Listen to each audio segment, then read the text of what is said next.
ঐ তৰা মই মাত্ৰ নয়নক দেখি আহিছো। নয়নক দেখলি ক'ত? সঁচানে? এই বিদ্যাসপত দীপাহঁতৰ ঘৰৰ বাৰান্দাত বহি থকা দেখি আহিছো। মনে মনে আহি আনৰ কথা শুনি থকাটো ভাল কাম নহয় কিন্তু। আচলতে কথা শুনিবলৈ বুলি নহয়, তৰাৰ লাজ লগাৰ বাবেহে গছজোপা পাৰত ৰৈছিলোহি। কি তৰাই লাজ কৰিছে?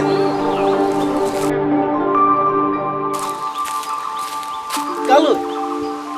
তৰা তৰা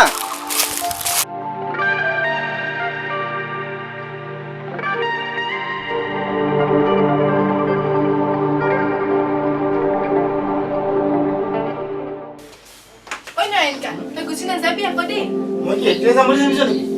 এবাৰ দুমাহমান থাকিম বুলি আহিছো। হয় নেকি? বৰ জবি বাতি ঘৰলৈ কেতিয়া আহিলে? 10 দিন মানে হ'ল ছাৰ। নিজৰ আপা ভালনে? চোৱা দুৰ্লভ, এজন দায়িত্বশীল ব্যক্তি হিচাপে মই গাঁওখনৰ উন্নতিৰ কথা চিন্তা কৰিবই লাগিব। আপুনি সীমা চেৰাই গৈছে। আপুনি তাৰ এনেবোৰ কথাৰ বিষয়ে মোক আগতে কিয় নজনালে? পৃথিৱীত আইন কানুন দুৰ্বল হৈ যোৱা নাই হয়? বাইদে অ বাইদে দাদা কি হ'ল? তোৰ লগৰ ফোন আছে সকলোকে ফোন কৰ। ইহঁত চালে কুকুৰ চাবে মোক বদনাম কৰে। কোনে বদনাম কৰে?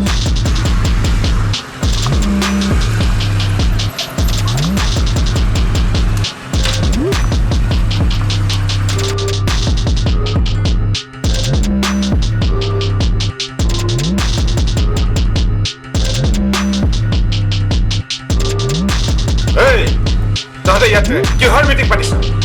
আৰু মোৰ বিষয়ে বেয়া বেয়াকৈ আলোচনা কৰিবলৈ তহঁতে সাহস ক'ত পালি?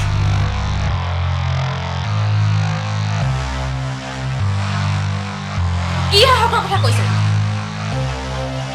তোৰ দৰে এটা স্বাৰ্থলোভী মানুহৰ কথা পাতিবলৈ আমাৰ কি সাহসৰ প্ৰয়োজন? মোক চম্ভালি কথা কবি। কিয়? মই মুখ চম্ভালি কথা ক'লে তই গাঁওখনৰ প্ৰতি কৰা অন্যায়বোৰ নাইকিয়া হৈ ঠিক হৈ যাব নেকি? তোৰ এই মুখখনৰ কাৰণে হয়তো তোৰ মতাই খেদি পঠাম।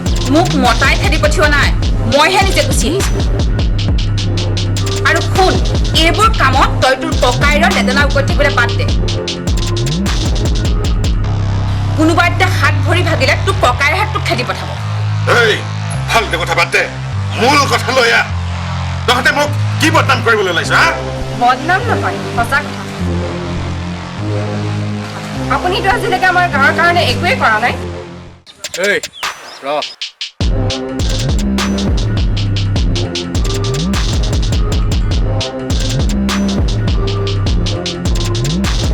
তই বহুত বেছি কৰিছ জানো নাই? মই কি বেছি কৰিছো? তই এই গাঁৱৰ ল'ৰা নহয়। গাঁৱৰ ভিতৰৰ কথা মাত মাতিবলৈ তই কোন? গাঁৱৰ ল'ৰা নহ'ব পাৰো, কিন্তু ভুল দেখি প্ৰতিবাদ কৰিব জানো। প্ৰতিবাদ কৰ।